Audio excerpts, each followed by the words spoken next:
of what we have to do to get ready. Uh, so today we're talking with Patrick. Patrick, and I'm going to get up his information so we'll get all set. And technically, we are 20 minutes early, That's so we're going to good. have to fill a little time here, Lianka. Is it because it's on the recording? Yeah, because it's all here on the stream and everything. All good, all good.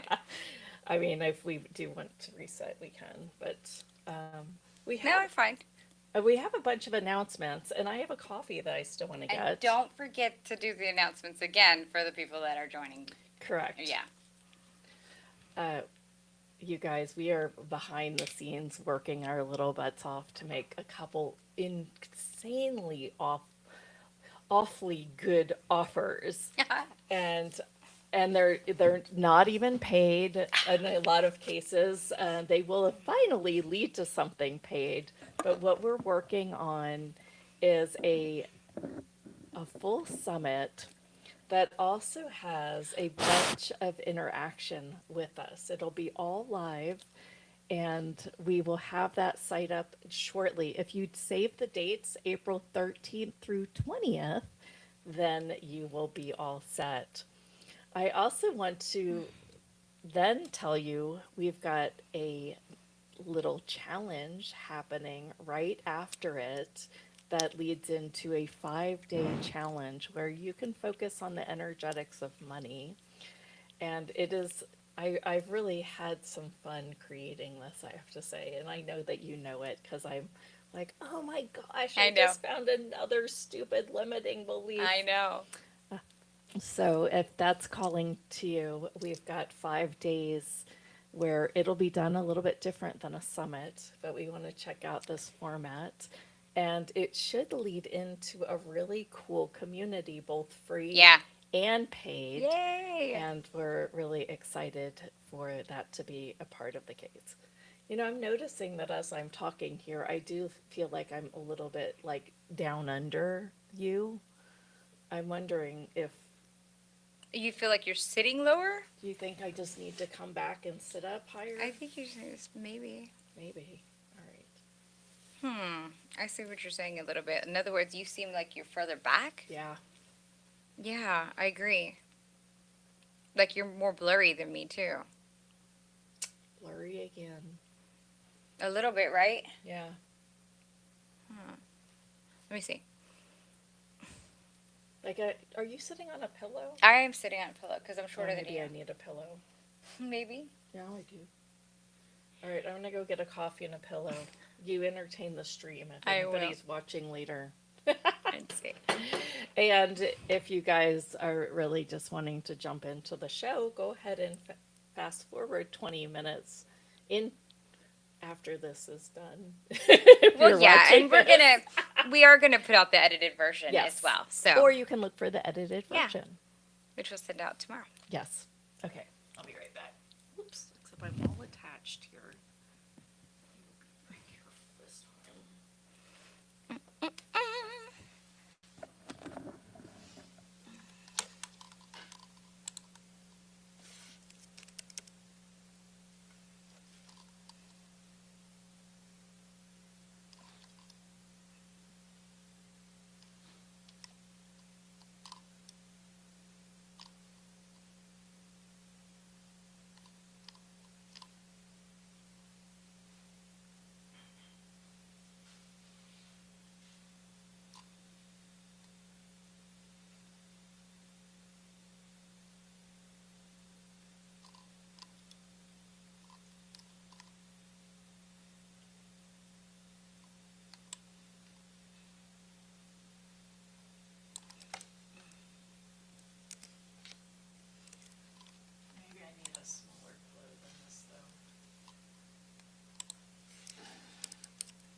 I feel better higher, though. It's okay. You think? I don't think so. Smaller pillows.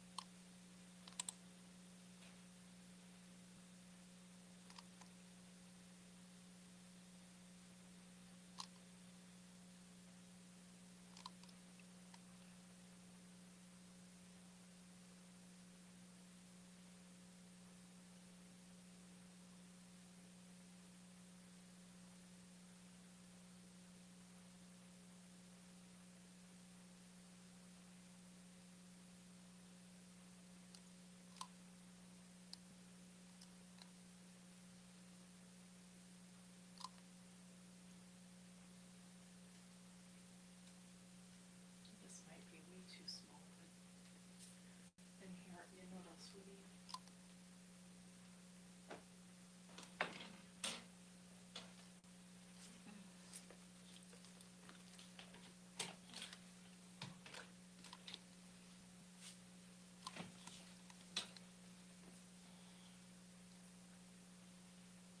So what do we have for Mystic Space Weather news? Oh, this fireball, meteor mania, a slew of sightings all over the U.S. Oh, cool. So that's connected to what we just had.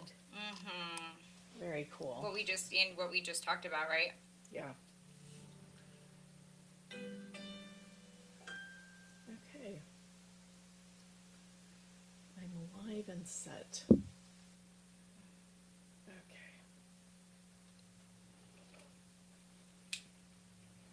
So if you guys are watching this and you are listening, last night I was like thinking, what do I have for morning brew with Woo? And what do I have for Woo and celebrity news? And then both of them came manifested within like that last 20 minutes of before I went to bed. And one of the things was I have a habit, or have grown into a better habit, of watching reality shows. And I was watching Southern Charm, which you would think they're very southerny and very charmy. But there's this, and they're very much like old school, straight laced. And one of the dudes at the reunion show is like, he was asked by the.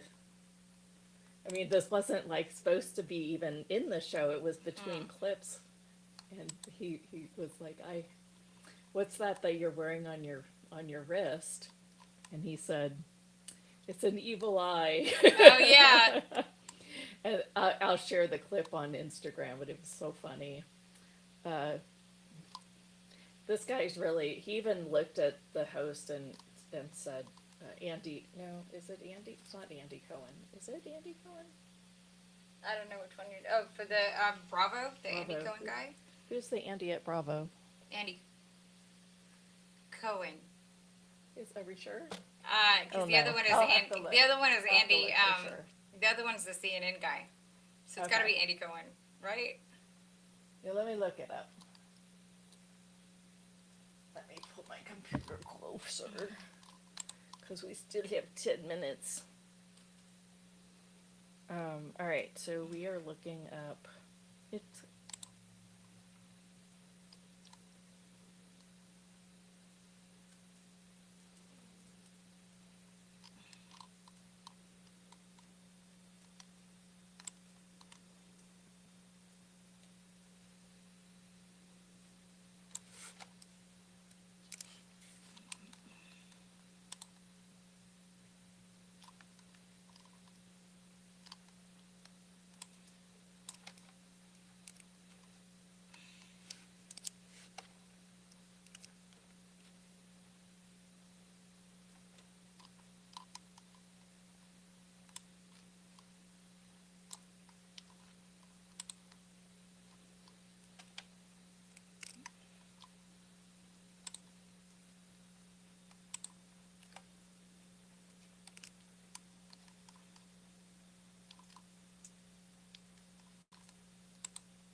Yeah, it's Andy Cohen. Okay.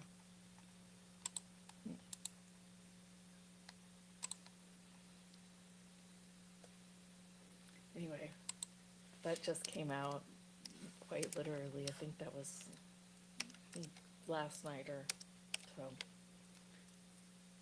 I thought it was so funny because he had this bracelet with this evil eye, and he said, "And I have some mystic spray from a magician." Oh yeah, that's right. From a magician out of Nashville. And It was all like, the other and guests the were all guests, looking. and then they went around, and They're all looking at him kind of crazy, I'll like. send the clip that I sent to Leonka on Instagram. If you're looking for Instagram, it's at How Hustle Live.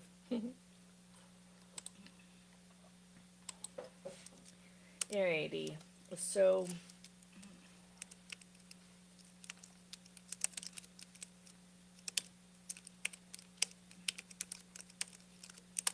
you're writing up space weather news.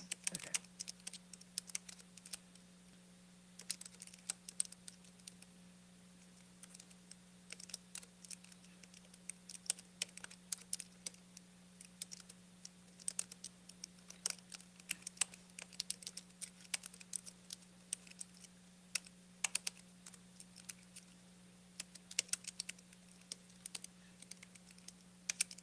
If you're looking for the replay of this, oh, this is what we look like on the live page right now. Good morning. That might be God morning because I can't see my computer really well nor the chat. Oh, there we go. It would have been a great God morning too.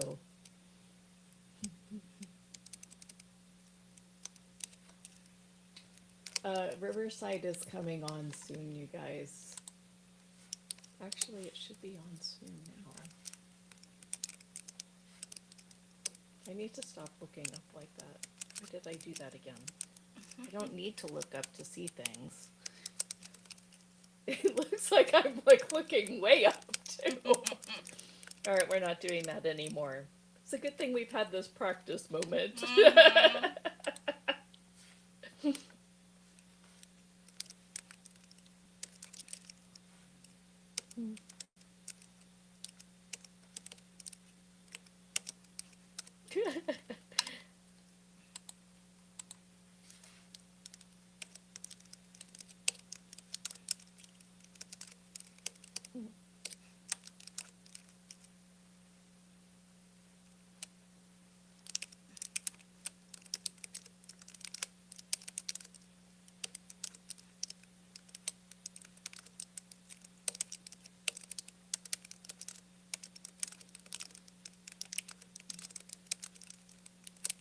Patrick really gets things. I also get that we can go anywhere with him. Good.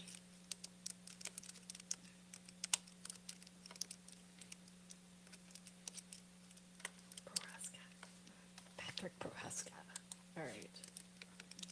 Babu, we've got that ready. And soon space weather news will be written up. Yes. And get that in your little teleprumpy. All right. So we'll get started here in 5 minutes. This is the behind the scenes as we get ready. The last 20 minutes before the show goes live. Thank you guys for joining us. Please remember to like, subscribe, and hit the bell. If I don't say it during the show, just a reminder. I'm going to go put my cats in so they don't change the camera on us. And I'll bring the doggy in too. I'll be right back.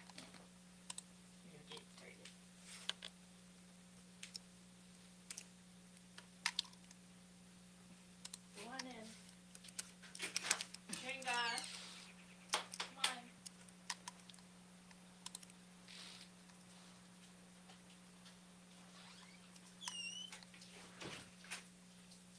Come on. Cara, come on in. Come on. Cara.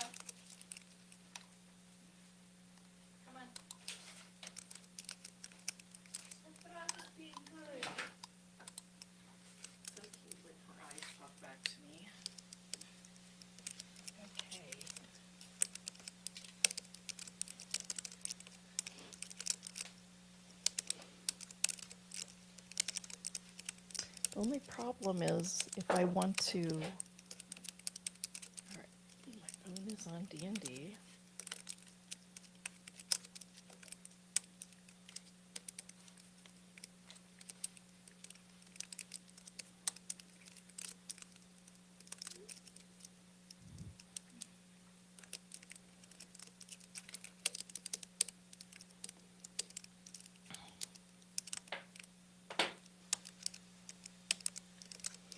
Our tech girl her name is Carol, and she will text us when things get screwed up, and then we won't check our phone until after the show, and we're like, whoops, sorry about that. So she was like, all right, you guys started 15 minutes early. Okay, are you sure you're good? You're not going to restart things.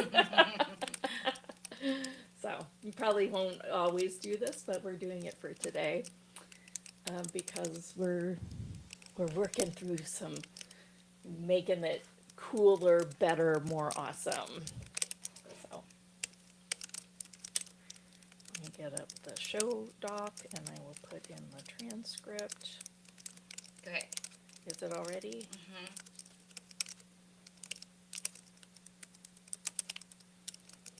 You started with a hook? Yep. Uh-huh. Good for you. I'm so excited. I know.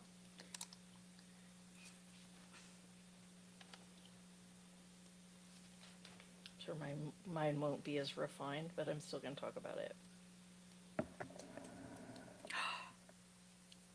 What? Because you got me doing hooks and all the things. You'd be shocked if I had it all organized in my little segment way too. Well, see, if I was really organized, I would have showed up with that already typed, right? Right. All right, we get started in 2 minutes. So we still got 2 minutes to go. Awesome. And so the announcements that we want to make, again, are the... Get on the wait list. Get on the wait list. You get 11 money shows with us where we talk about what we really see as the energetics of money. We need to probably list those on the show form, so the different things. Yeah, they're really cool. Some of it has your daily routine around money and money manifestation. If you don't know my little, I won't bring that up right now, but all right. Let's Now, go to the top. the only thing we need to do. Did you get the whole thing? Yes, the whole thing is there. Now, the only thing that I'm missing is Patrick. His bio? Well, no, but Him. himself. Oh. Because it looks like we've got 9 participants watching. Mm-hmm. And I'm having a little trouble. I could add a participant, but I'm having a little trouble seeing where the participant is. Mm-hmm. Like I could send a different link to him. Patrick is there. He says, can you see and hear me?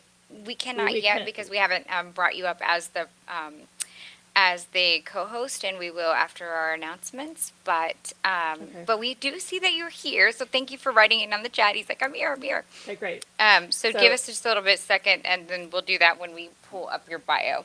Just a second, though. Let me see if I can pull him up because I see him on the chat here.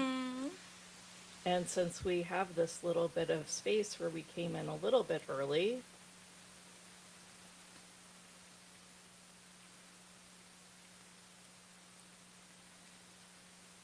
do you see anything logical on how I do this? I thought Patrick, can I send you a different link? I might need to send just you a put it different in the link. chat, and he can copy and paste it. Yeah. Hi, Katie. Yes, there is yes. So Riverside is working. I see that you put that in the questions. So you should be able to join us on Riverside. So we've got the link for that. Do you guys hear static on the I line? do now. I really think one of these cords is not right. I think it's mine. It worked initially. So Mine is still static even when you took that out. Oh, it is. Mine is not now. Okay, mine is not either. All right, well, so I might have to look a little like this. The drama. My I gosh. know. Why Just is to it always upgrade. just a little something? Just all I wanted was a headphone extender. And I want to make sure you got the full thing in the Yes, it is in there. it's not doesn't start with so. It does not. It does not start with so. It starts with let's see. Could the world be experienced in an anonymous fireball? It starts with could the world be yes. Okay. Yeah, that's where I don't know what. starts. Okay. Okay, great. All right. So one more little technical thing, and I shouldn't be doing this, but Patrick, the link is in the Riverside chat. And lucky for us, this is like recording with a live studio audience, and then we send out the rebroadcast and we put the edited version out to all the pods. So thank you Yeah. for. So It's like you get to hang out with us behind the scenes when you come with us live. I promise we'll get started in 1 second. Oh, you know what, Patrick? I know how to do it. Remember, we practiced it with Carol? All you need to do is raise your hand, and those are all at the bottom. And then I think it says request to speak or something like that. We had done a test. He said, okay. I see him on your screen over there. Look. Yeah. Okay. I do see him. Are you able to hear me? I can hear you now. Awesome. Wait, Okay. wait, that's through the mic though. Oh, that might be something. Darn it. Okay, so anyway. You're watching on the regular link? I got. So, because I think I have a little bit different view. So I closed my stuff I down. feel like if you speak, we can see it on a regular screen. I'm just not sure we can see it on ours. Can you like raise your hand or gosh, I feel silly saying this. Can you raise your hand and see if I can add you? Oh, I see what you're saying. Yeah. Where do I do that? Oh, there we go. Okay. Perfect. Okay. Okay. There we go. We see you over here. Now I can pin you. There we go. Okay. See, so then it will show up like this. I can change a view too. We can change the layout when we get to you. Great. I think I figured this out. This Riverside mess. I guess we need to communicate a little bit better with our speakers. We just recently moved from Zoom to Riverside, so we're still wandering through some technical difficulties. The difficulties are on us.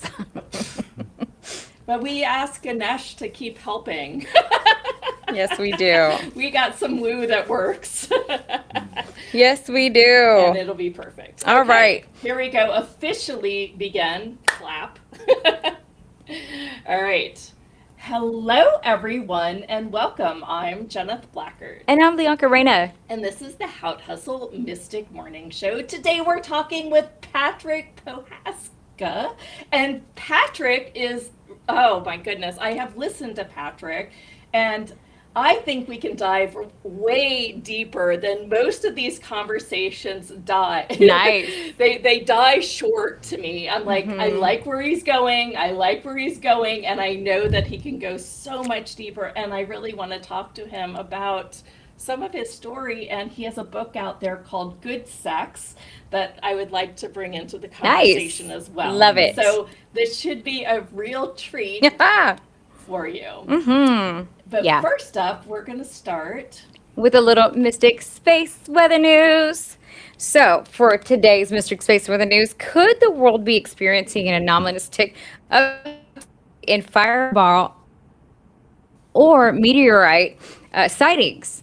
Some scientists, including geophysicist Stefan Burns, say yes. There are some scientists that are saying, no, this is just because people are, using their phones and there's a lot more dash cams. But no, he is saying that this is not normal for this time of year. And according to the Weather Channel, they're calling this event March Meteor Mania because, in fact, on Monday night, people saw a meteor strike across Illinois, Indiana, Michigan, Wisconsin. And according to NASA Space Alerts on X, this was the second meteor sighting since Monday. And those sightings, what may feel like a surge of meteor activity is because so many states are seeing it. And we also had that one that touched down and crashed through the lady's house really? in Texas in Oh my spring. gosh. Yes. And so it's been really interesting because all of this is happening in our skies. And so Yes. you look up and you just happen to see this big fireball. I mean, it's really strange. And people are like, I mean, you should see the TikTok videos. They're like, oh my gosh, y'all. So they pull out their phones and they're like, y'all, are y'all seeing this? This is crazy. It can't be SpaceX. And it's not. Uh-huh. So basically, and Stefan Burns also said that, yes, we do get meteor showers during different peak seasons, but this is not tied to any of those peak seasons. And so, getting those sightings even during the daytime is very jarring for people. Uh-huh. And so there was a green fireball that was caught on video in Oregon, which is crazy. And it blasted over the Pacific. And then in Northern California on Monday, March 23rd, there was another huge one. So Holy you're cow. getting, I mean, it is really crazy. So could this be tied to the prophecy reported by Chris Bledsoe? He reports that the lady, which is an extraterrestrial divine being, has reported that during this time, the Easter 2026, that when the missiles are exchanged between Iran and Yes. Israel, that the Galactic Federation, or that our brothers and sisters from the stars would be stepping in to help us avoid a nuclear meltdown or an exchange of much more war. So that is one of the really cool and interesting things that is actually tying right up with this time frame. And get this, whenever he got that prophecy, and he shared it on a couple podcasts, and his daughter is even, her name is Emily Bledsoe, she's going around kind of sharing that stuff on TikTok too, because he got this prophecy and documented it in 2013. Wow. And so people just thought he was Wow. crazy. What? Yes, it's so wild. So 13 years later, this dude. Yeah. Yeah, what y'all. he Yes, said, yes. And You're catching it. Yes. And we know it's exactly happening right now. So Because that's exactly how it was said. and it's not being, I mean, we're saying Easter, and they're saying it's not that exact date. It's basically when the Sphinx sees blah blah blah blah blah. You have to look it up. Yeah. But it's like when and the way that everything kind of lines up. They show that it's during the Easter time, so at Easter 2026. Now, that could be shifted by months, but it is very interesting how we are exchanging missiles with between Israel and Iran. Yeah. Like, that's the key thing that I think is very fascinating. Yes. So, prophecy really works. And of course, that I've worked with Nostradamus. That was a crazy thing. I still cannot believe it half the time.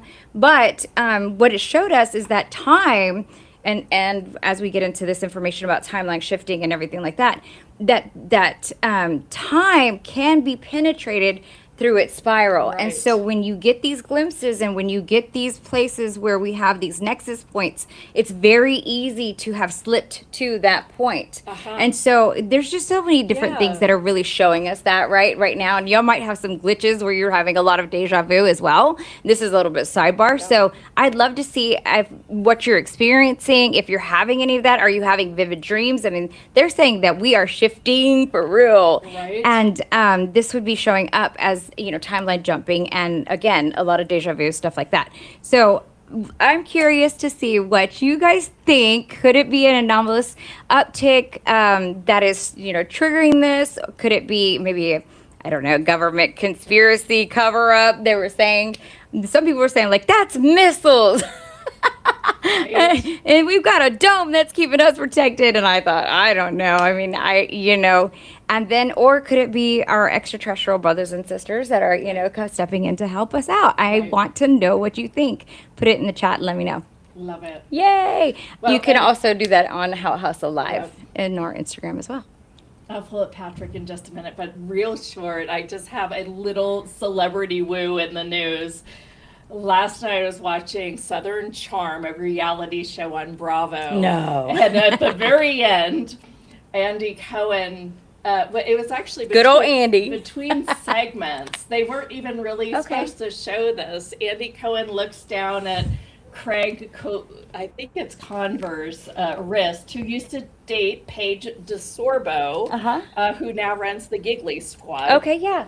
And he was like, "What's that on your wrist?" And he's like, "It's an evil eye to protect me from these evil spirits." The oval? And yeah, and as he said it, the cameras went around to the entire guest line and they're all making faces. And then he's like, "And I also have this mystical spray to help empaths because I am an empath and it's from a magician in Nashville." And I was like, okay.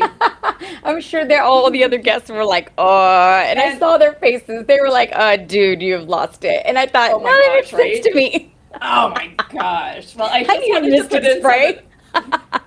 well, I just think it's really cool that people are even openly sharing this. Yeah. I mean, he could have even been like real quiet. It's like, well, it's an evil eye. It's supposed to protect me, and not made, But and then he went on, and so I shared the clip with Lianka last night, and I'll share it with you on Instagram. If you're looking for Instagram, it's at How Hustle Live. Well, I mean, in my culture, we do honor Ojo, right? So Yeah. remember the chica that came and worked with us part time. Her Yes. mother had gave her one of those evil eyes. She was also Latina, and they don't think anything of it. Like, I mean, we do the egg and everything, like.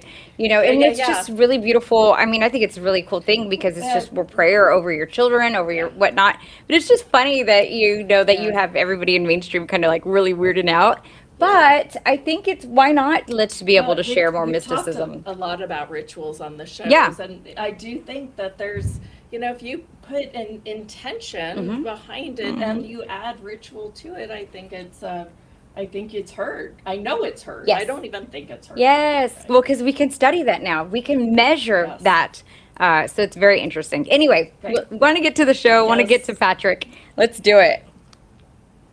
All right, Patrick. Hello. My goodness. Hello, how are you doing? I'm fabulous. Awesome. I'm really happy to be here with you. Fabulous. Yay! Well, Patrick, a little bit about you. I'm going to just read some of your bio here for our audience, just to familiarize. Patrick is an author and life coach specializing in personal empowerment, consciousness, and expansion, sexual healing. As a teacher, healer, and author, Patrick has helped thousands of clients and students embrace success, joy, and authenticity. He specializes in consciousness expansion and trauma recovery. He's also the author of Brain Cells, Escape Your Mental Prisons, and Dream Yourself Awake. The Power of Lucid Dreaming. Oh, I love that so much. I'm excited to have this great discussion with you today. Thank you. Let me just tell you, I went down a Patrick path, and I kept listening to interviews, and I was like, I really love where he's going. He talks these star seeds. He talks really about our evolution, and he also mixes it with intimacy, with no shame, and really totally following your heart's desires around every single bit of it. And I was like, he'll be absolutely perfect for the show. So even though we've never talked before, I just want to tell you, I really have adored the way that you go about communicating your work. Will you start just for our new audience and share a little bit about your background, how you came to this work, and how it changed into more esoteric, really working with the field and communicated it from that space? Yes. So it's a long story with a lot of twists and turns, so I will try to compress it as much as possible. But when I was a child, I was wide open to sensory infinity. And I had a lot of difficulty in my first 7 or 8 years simply being a human being. Yes. I was constantly overwhelmed by too much sound, too much noise, too much odor, too much sensory input in all directions, and I would shut down. I would have temper tantrums because I couldn't take it anymore, and I was held back from moving from second grade to third grade. And then eventually I learned strategies about how to navigate this three-dimensional world in a better way. And it took me several years. And in the process of learning how to navigate this three-dimensional reality that I considered alien and alienating, and I felt like I was thrust into a very strange world with no guidebook and no idea of why I was here or what I was supposed to do or how I was supposed to do it, or it was very confusing for me to figure out how to live as a human being. And over the years, I went back and forth between purely scientific approaches to living life to purely spiritual approaches to living life. And I think that I've kind of combined the two in a way that has created some balance for me. So I got an undergraduate degree in the history and philosophy of science, and I followed that up with a degree in the religions of ancient India. And then I was working on a PhD on the religions of modern India when I decided that the academic path wasn't for me anymore. So I got all the way to the point of writing the dissertation and then I backed off. And by that point, I had built a career as a manager of restaurants. And I was never satisfied. I knew that I was here to be of service. I knew that I had this internal drive to help other people.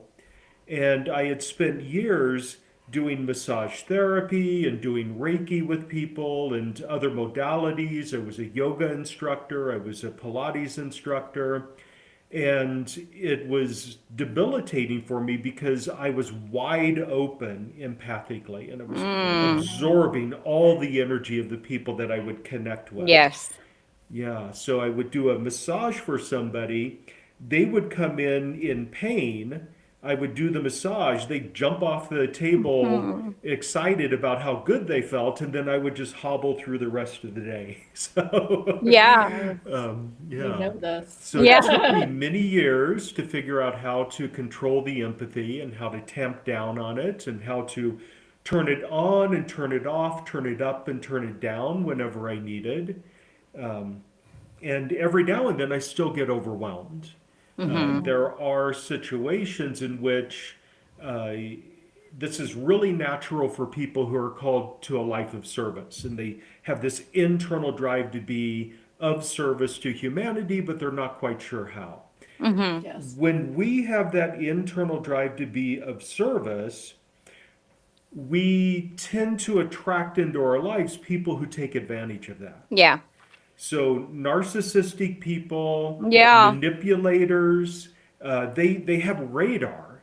They know intuitively this person is going to go out of their way to do what I want, even if I give them nothing in return. That is So I true. spent many years dealing with narcissistic people in my life who would overwhelm me and then I would shut down, people who would manipulate me into giving things. It took me many, many years to learn how to say no. Yeah. And to say no in such a way that the person I was talking to actually heard it. Because I'm sure you know from experience that a lot of times if you say no, the narcissistic person doesn't hear no. What they hear is try harder. Uh-huh. Yeah. Mm-hmm. So, Yep. and it's been an ongoing process of learning how to navigate this world even though I was born with no guidebook and I had very few people who could help guide me on the way. And then I also had a lot of internal anxieties and fears, and I didn't know how to make connections with people very well, and I was befuddled by the financial system. Money makes no sense to me whatsoever. And I'm sure that's common for a lot of starseeds who come from places where they don't have money. So, long story short, my life has been a series of challenges, but every single one of those challenges has taught me a lesson about how to better navigate the world and how to better be of service to others. Yeah. And I have had my periods of meltdown, I have had my periods of shutdown. Unfortunately, a lot of star seeds have really deep empathic connections and empathic ability with other people. Yes. And because we feel the pain of other people very keenly, it's a natural conclusion to feel that it's our responsibility to fix Uh-huh. it. Oh, yeah. And because we know subconsciously that if we alleviate the pain in the other person, we won't be feeling it Yeah. anymore ourselves. And therefore, we just naturally fall into a pattern of giving and giving and giving, even after you have no energy left to give. Yes. So I'm sure a lot of people in the audience, they have had the experience of vacillating between periods of being empathically open and then going into empathic shutdown Yes. and compassion shutdown. And it feels like uh, there's something wrong with you because you can't understand why from day to day you have this overwhelming drive to help other people improve their lives, and then you have a day where you just need to curl up in a ball and you don't care about the problems of other people because you can't handle it. You don't have the bandwidth anymore. So, one of the things that I have been focusing on is helping people recover from the trauma that they experienced, especially in childhood, not understanding this world that we're born into because we're higher dimensional beings, we're multidimensional beings, and then we are squeezed into this three-dimensional body that's very limited. Our meat suit. And our expansive consciousness is squeezed into this human brain that is miraculous and amazing, but it's still inadequate for who you are in your true state. And there's a lot of painful experiences people have as a result of that. So I help people clear the trauma. I help people determine what their mission and purpose is in this lifetime because quite often we know that we're here to be of service, but we don't know what our mission is, so life feels meaningless after a while. We don't know what our purpose is, so we end up getting into careers that are dissatisfying and annoying and feel like dead end traps. And we attract those people who take advantage of us.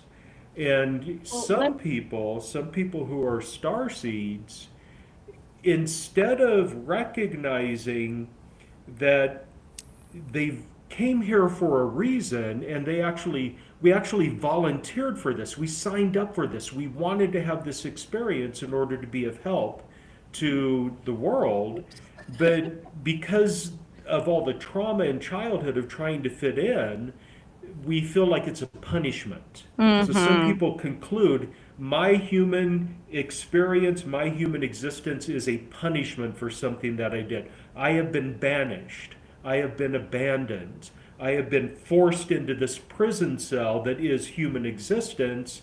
And then if that's the worldview that they have, then the whole world feels like a trap, and the only thing that feels like freedom is just living out your life and dying and moving on. So And And so we know that that's actually not the truth, though. Yes. Because one of the most empowering things that we can now, and why we do the show, why we have wonderful people like you on the show to help us have that empowerment when we realize we are the ones creating it all. Like we are the ones that can take back our sovereignty through thought, through intention, and through being and changing our frequency. But I always joke about this. I was like, but this is the information that were never taught in school. We've already have experienced usually trauma as a star seed, right? You're really feeling awkward in that, new body and whatnot. And then that series goes on to be in your younger adolescent and can still, I mean, this is the reason why you see young people that take their own lives because they just really never feel like this is where they're supposed to be. They're always missing home, if you will. Yes. And that's super We were interesting. born totally unique, and yet everyone tries to fit in. Yeah. Yeah. So you just raised a very, very important point. The fact of the matter is that whether you're a starseed or not, your power is inside you. You are imbued with immense power. And you create your reality and you create your experience in the world through your thoughts, your beliefs, your judgments, your expectations, your intentions, your traumatic memories, and all the rest of that stuff that is your internal energy that you radiate outward to the universe. And if people were taught that from childhood, the world would be radically different than it is. But so we come into this world, we know that our power is inside us, and we have the power to create change in the world through our thoughts and our beliefs and our judgments and expectations and so forth. But then we're trained as we interact with other human beings and go through the educational system, we're trained to believe that power is external. Yes. Power is manipulating things in your environment. Oui, Power yes. is manipulating other people to do what you want. Power is using force to get other people to do things for you. And that's all external. That's all moving the chess pieces around on the board in front of you Yeah. and then hoping that you get the outcome that you're looking for. Yeah. When really the fact of the matter is the energy that you radiate is what you experience in the world. And I if would you're like radiating, to ask a question and just kind of bring in everyone in the chat too. Yeah, please. I'm curious, how many people in the chat were taught to deliberately create their lives? And Probably not many. Well, I remember when the law of attraction came out in 2006, it was a thing, but we all doubted that thing. Yeah. I mean, Right? yeah. I mean, if on this show, the people in the chat probably have heard all of, have had Correct. that. But if you are taking a survey of people that, have been taught to, Deliberately create yeah. their lives. I don't think, and maybe through The Secret and stuff like that. But again, I think if I look around my friend group and stuff like that, I think a lot of people would say no, that they don't believe that, and they definitely weren't taught that. Correct. Yeah. Yeah. And even if you were exposed to The Secret, you actually need to go much deeper than that. Sure. Because The Secret is, from my perspective, it's a little bit superficial. It's just the surface layer. It doesn't really get into the blockages that people have on a subconscious level that prevent them from creating their reality through their thoughts and beliefs. Yeah. Because we've all had trauma. We've all had witnessed trauma in which we've seen somebody else have something go bad in their life, and because of our empathy, their trauma feels like ours. We all have past life traumatic experiences that are resonating in our subconscious mind. We all have family heritage and family history and family traditions that still impact us in our human physical form in the subconscious mind. And you can do a manifestation process such as I really want to have this bicycle, and then sit back and wait for the bicycle to materialize. But if you have subconscious belief systems that say you're not worthy of it, or it's going to come at a cost, or there will be unforeseen consequences, or you don't have permission to have it, or if you do get it, it just gets stolen from you, therefore, what's the point? You'll be disappointed. So that we have all these subconscious belief systems that actually block us from stepping into our power.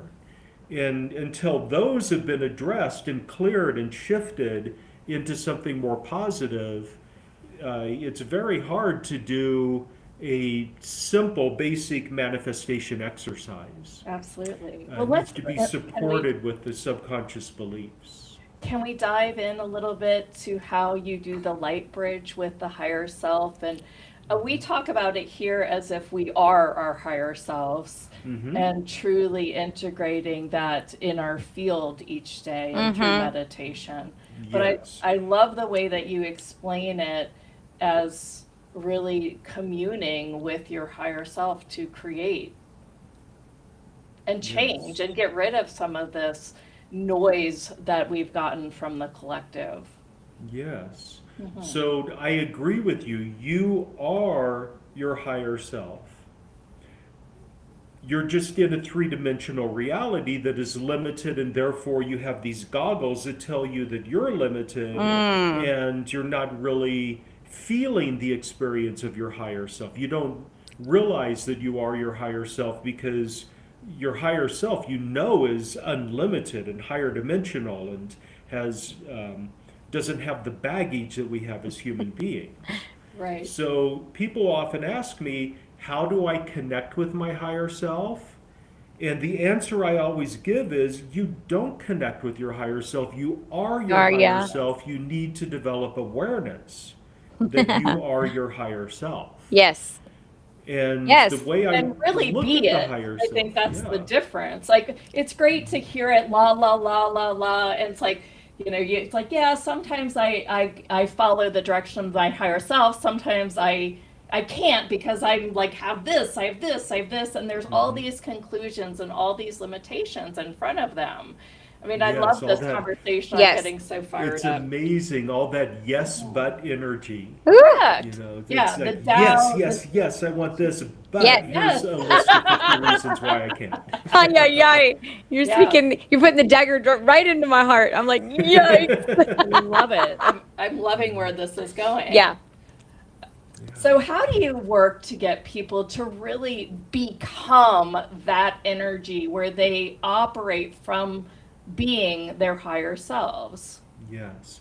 Well, the first thing involves clearing away the beliefs or shifting the beliefs that there is a distinction between you and your higher self. Yes. And you may not have the experience that you are your higher self, but if there's that belief system that you are this physical body having a physical experience and therefore you're powerless, and your higher self is omnipowerful, it feels like there's such a gap between you and your higher self that it's not bridgeable.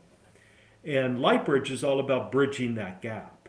Yes. So in LightBridge, the way I define the higher self is it's essentially you without all of the baggage.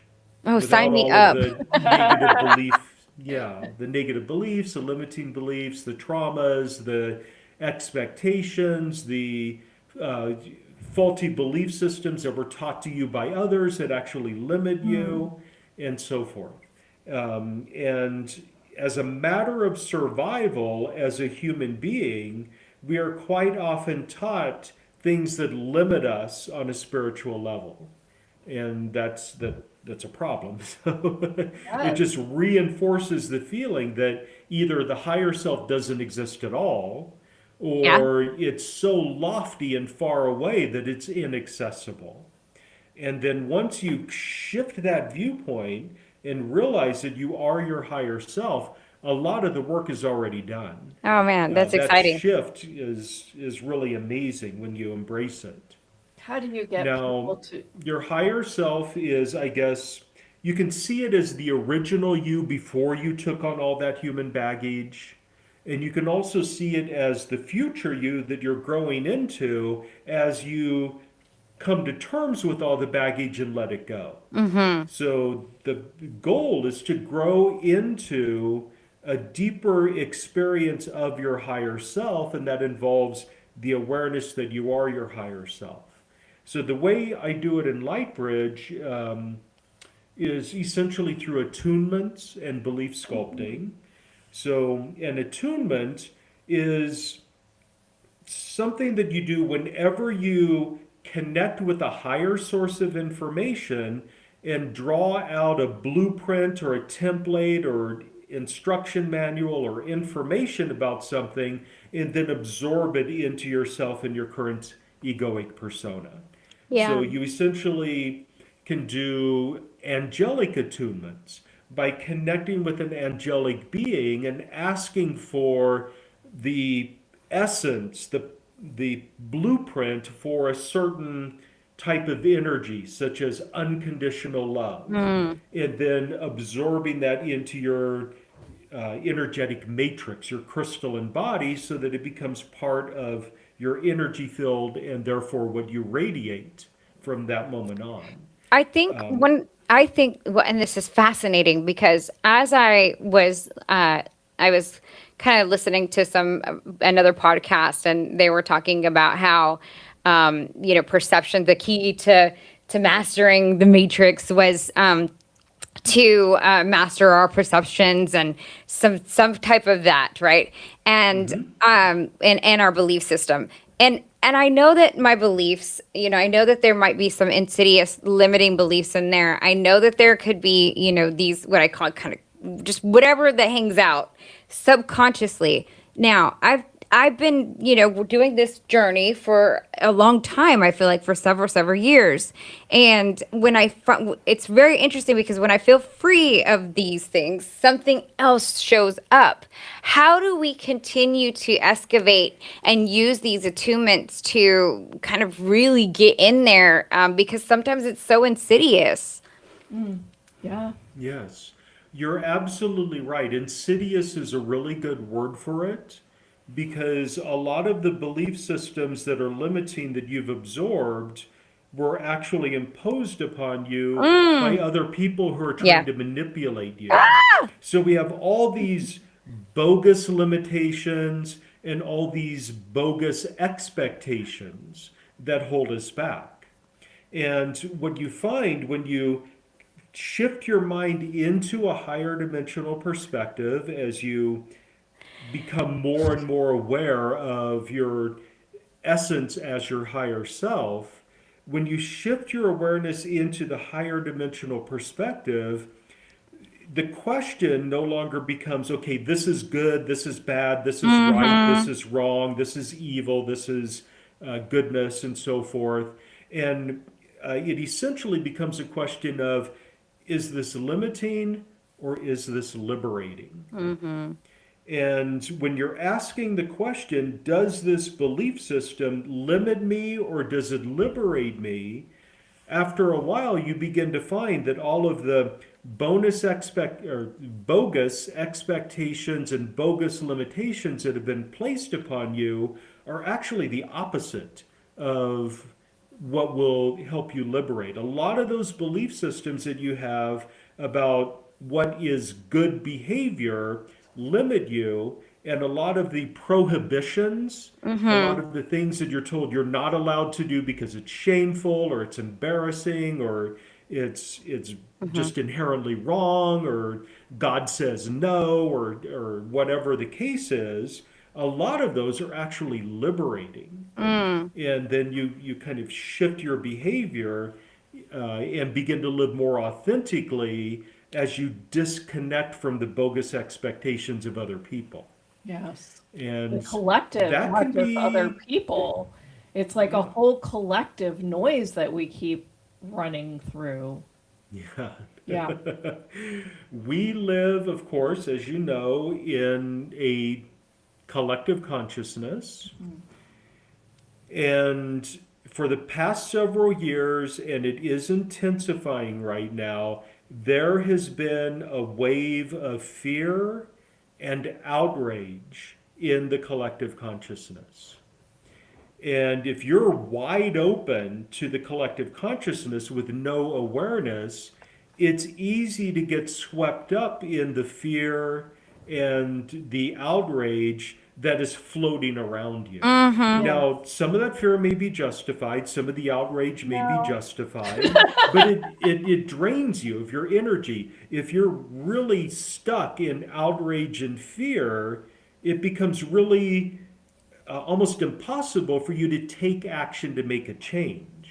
Yes. So, finding ways to insulate yourself from the power, the belief systems of the collective consciousness, or at least developing the awareness to say to yourself, okay, this fear isn't mine, this fear belongs to the collective, and I'm not going to participate in it because it doesn't belong to me.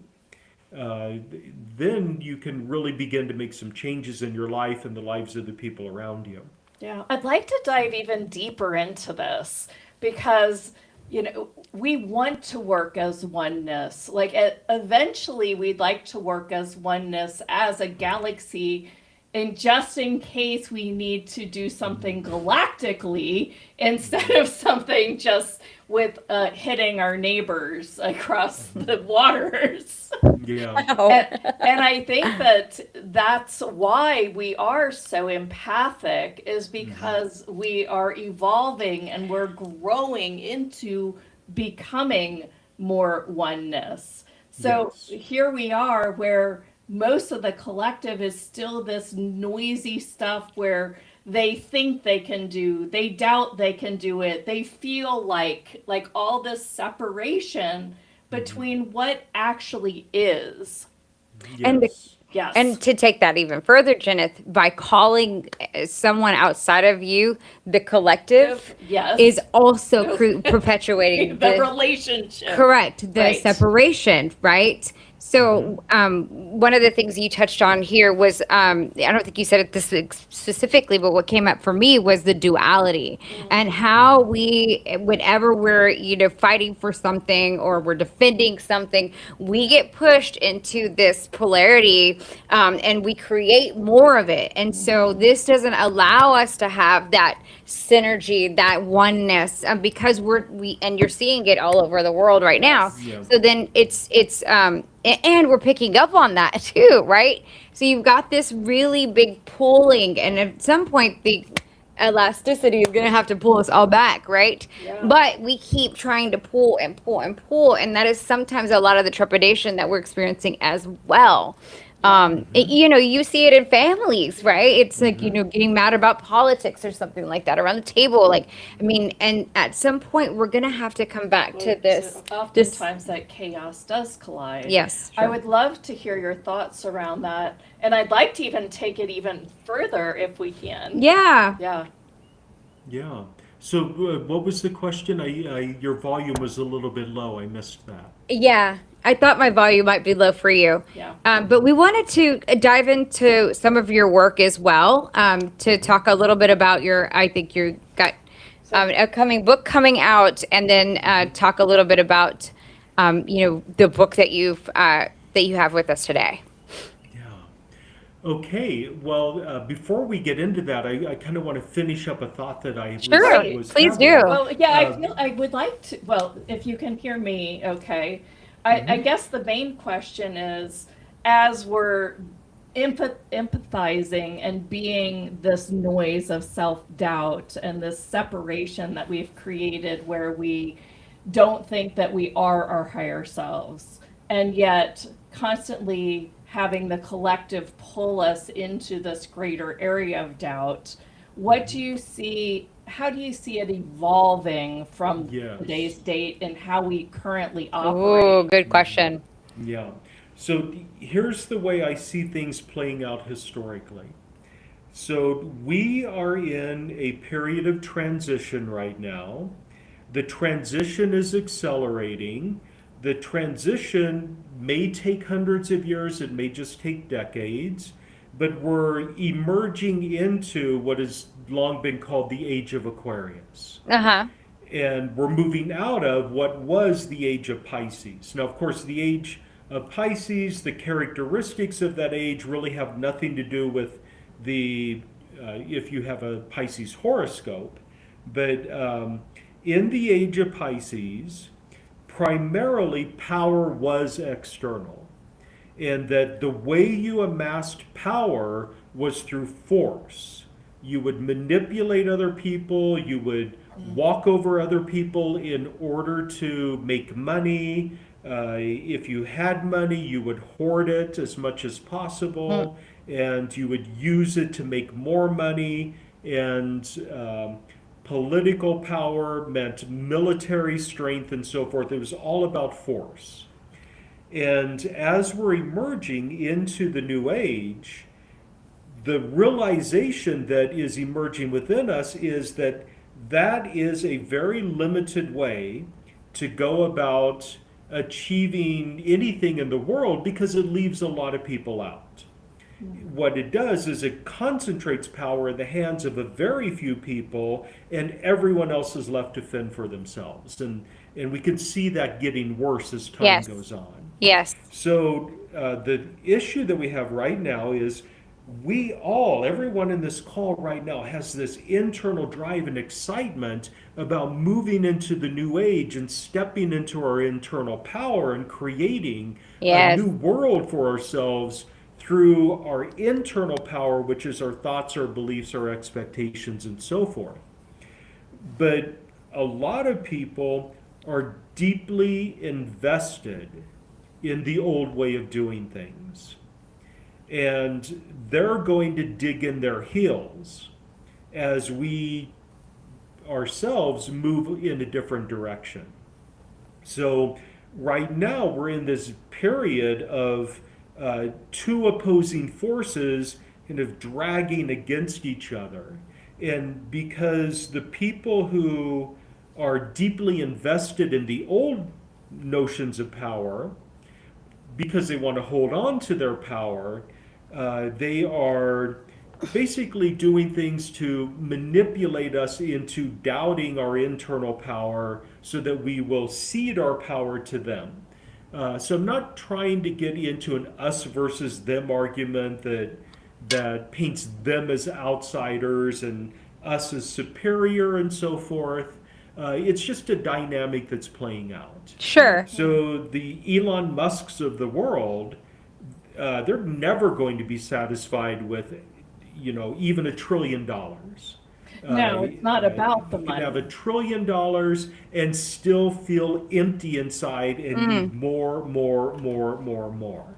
And that will be a drive that he has probably for his entire life, unless he has a spiritual awakening. Yes. Meanwhile, the rest of us, we are wanting to move in a different direction in which we develop more communication and community and interpersonal relationships and so forth that are meaningful and not based on financial power and so forth.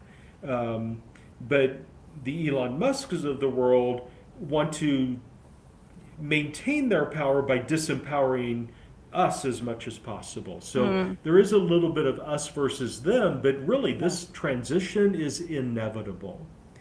It is going to unfold. The amount of time it takes for it to unfold depends on how much resistance there is to it and how many people are deeply invested in old financial systems that are completely outdated and obsolete. We are, in fact, in the final stage of capitalism, and that's going to fall apart. It's Wow. already crumbling. And but there are a lot of people who make a lot of money and live very powerful lives based on that system, and they're going to do everything in their power to keep it in place. Yes. So, like I said, it's inevitable. The shift will happen whether they want it or not. And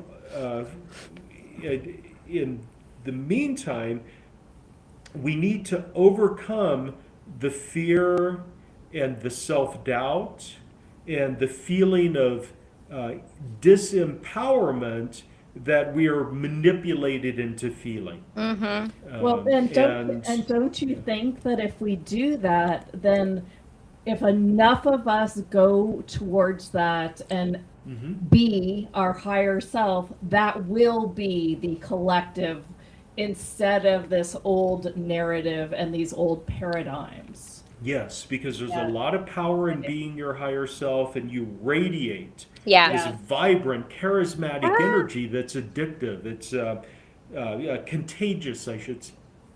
So Intoxicating. you, Uh-huh. yeah, Yes. you become an anchor point. Yes. You Yeah. become what I call Yes. a radiant anchor. Yes. And you are this charismatic being that is shining with the bright light of deep awareness of who you truly are as a being of light and a being of power. And other people feel that and they like it, they get swept up in it, and they join you.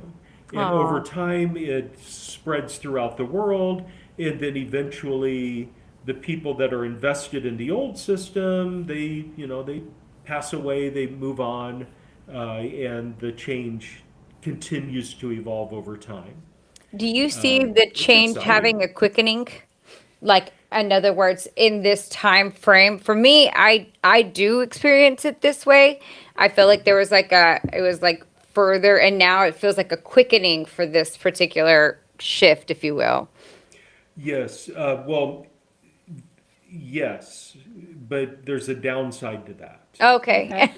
The quickening of the process increases the anxiety and resistance of Yeah. people who are invested in the old system. Yes. Yes. And in terms of political power and military power, they're the ones who control the military force, the police, the government surveillance systems, and so forth. And if it quickens, it just makes them dig their heels in deeper. No. Yeah. Yeah, so Yeah. it will develop organically. There will be spurts of evolution followed by spurts of kind of sluggishness and slowing down, but it is inevitable that it will unfold. And it could take 100 years, it could take 1,000 years, but I think it can even happen in 20 or 30 years. So Yes. yeah, I'm excited about that. Yeah, Yes, hopefully it within seems my like lifetime, I even I'll see think some of the changes take place. I even think with AI that we're going to get there faster. And I know that it sounds funny that I said No. AI. You It don't doesn't. think so? I don't think. No, I don't think it sounds funny at all. Yeah.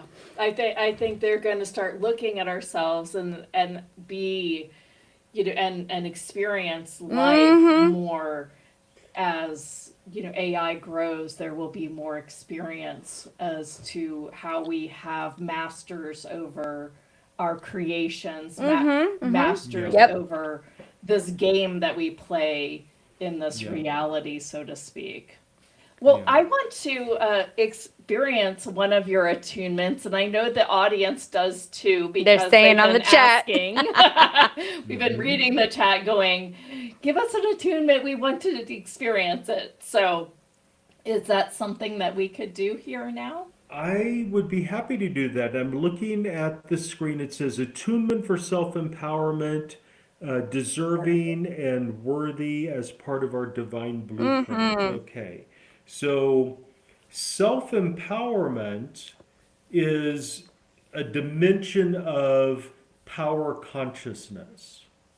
And power consciousness involves a vast collection of different belief systems about who you are in the world and what you're allowed to do and what you're able to do and what you know how to do, what your talents are. There's a lot of elements that go into power consciousness. One of the elements that makes up power consciousness is self-worth.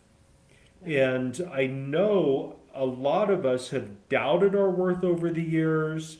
As starseeds, it's really common to look around and see other people doing things very easily that you struggle with, and it makes no sense. Why is it that that person can just one day, get their taxes done and be done with it and move on, and it's no big deal, and it's a massive source of confusion and anxiety for me, that sort of thing. Why is it that other people are so gregarious and able to just connect with other people effortlessly, and for me, it's difficult to make deep human connections with other people. A lot of times there's a isolationism that goes in with being a starseed, because you feel like an outsider, and you can go to a party with 100 people in attendance and still feel like you're the outsider, you're the only one there, and you're looking around, and people's behavior makes no sense to you, and after 10 minutes you leave because you can't take it anymore. Yeah. So, yeah. Yeah. So, the self-worth dimension of it, we're going to do a LightBridge attunement for self-worth. Yay. So, want to make sure everyone is in a safe place with no distractions. Please don't do anything potentially dangerous. No driving, no chopping vegetables, nothing that might cause you to injure yourself if you slip into a hypnotic state. Okay. And please allow me to connect with you energetically. And allow me to connect with your higher self, which I actually, by default, am already connected to you, connected with because of my connection with you, but we're just opening up awareness. And if there are any spirit guides or helpers or ancestors that you want to bring along for the ride, allow a connection with them as well, so they can support you through this. Okay, beautiful. So behind the curtain, essentially what's happening here is I have gone into a slight hypnotic state.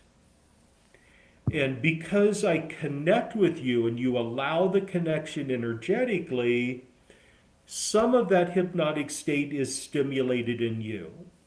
So I essentially am a boat and I'm carrying you along in my wake.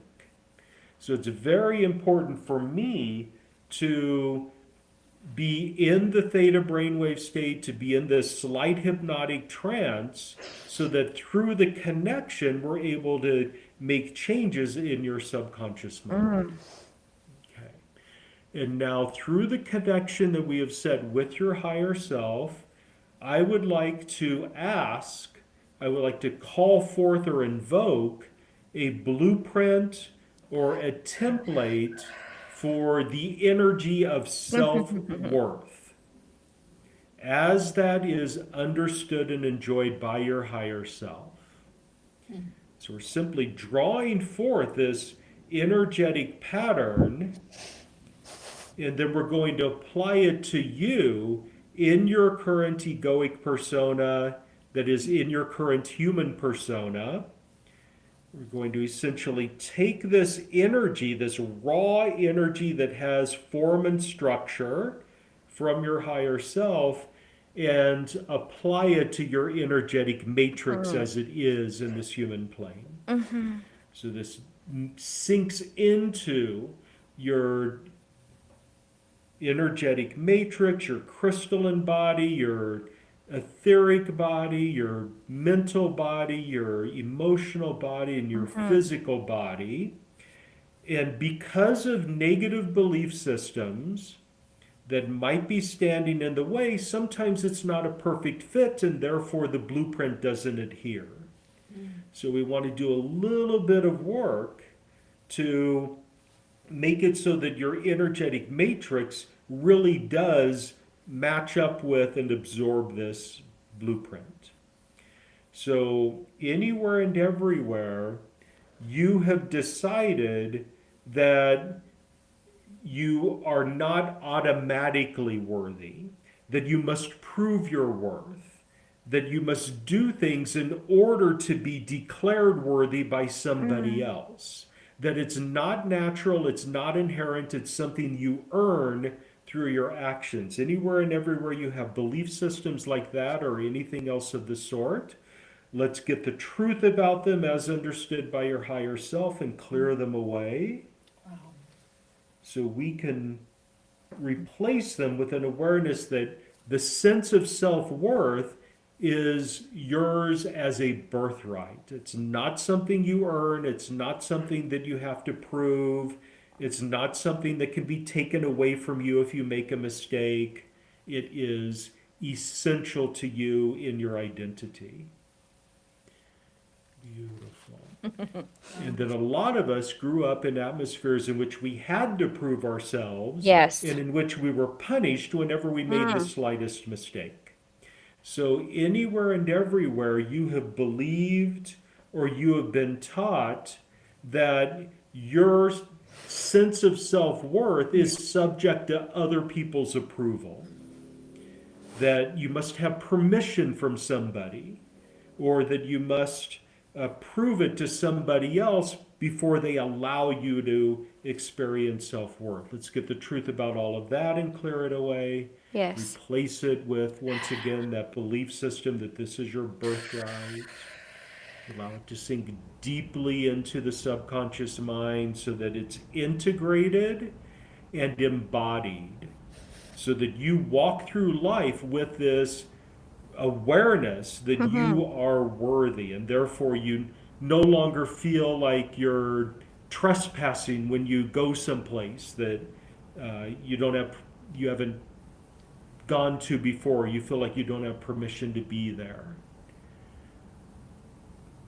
Okay. Beautiful. And then let's also clear away a few belief systems. Anywhere and everywhere you have been taught that self-worth is a slippery slope to egotism. That if you embrace your self-worth, you're going to become arrogant and you're going to feel superior and you'll become egotistical and you'll become narcissistic. So let's bring in an awareness of the difference between self-love and the feeling of self-worth and egotistical arrogance and superiority. So you can recognize they are radically different, and therefore you don't ever feel ashamed when you assert your worthiness. Beautiful. We're going to let this attunement, this blueprint, sink in even deeper in your subconscious mind for a moment. Let it become part of who you are at your core identity.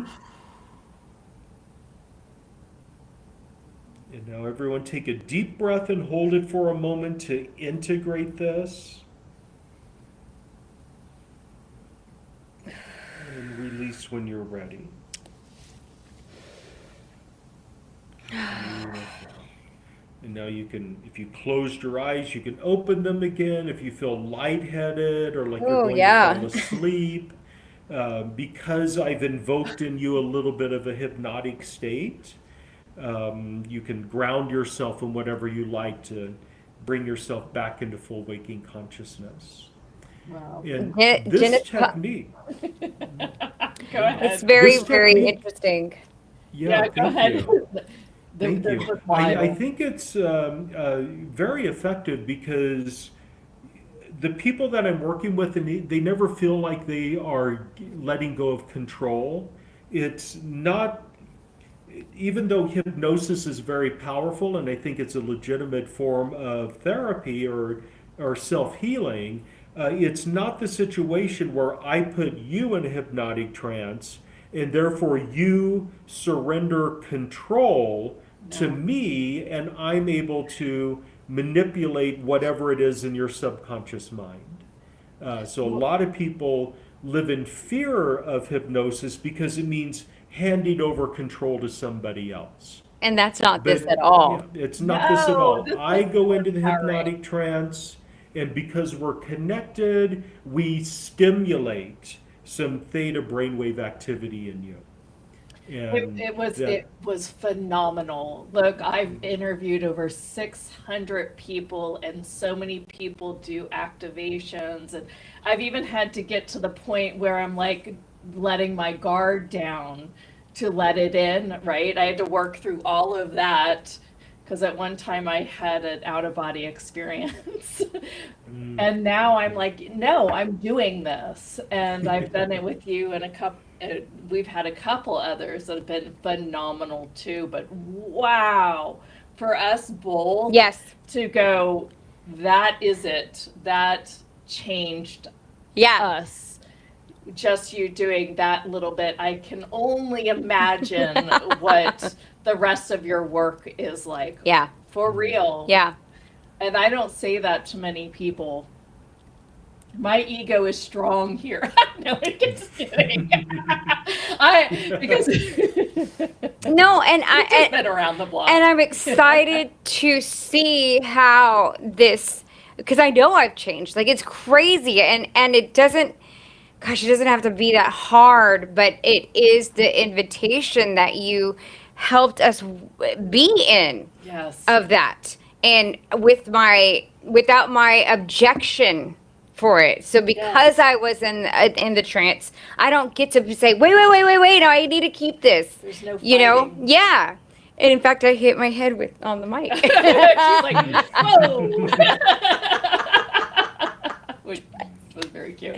But I was like just relaxed and letting it permeate and allowing myself to have that self-worth. And it's so weird how I wouldn't have that in my waking, like just traditional state, but I do get it. And I do see, we do as well see a lot of clients, our audience will start to pipe up and they'll say, you know what, this is coming back to Yep. the unworthiness within me. And I too find that I have that, and it shows up on those different places. Yeah. So it's exciting to see how I might interact with that now. yes, so this attunement for the sense of self-worth will blossom into a lot of different things that are of value to you. So it's not just worthiness in the abstract, it reinforces or creates the belief system that you are worthy of certain things. Oh, You're worthy man. of love, you're worthy of respect, you're worthy of having your boundaries respected by other people, you're worthy of financial success, you're worthy of anything, you're worthy of romance, of anything that you could possibly want. It will flood out into those other areas. And That it will makes me become emotional. automatic. Yeah, it's just an assumption.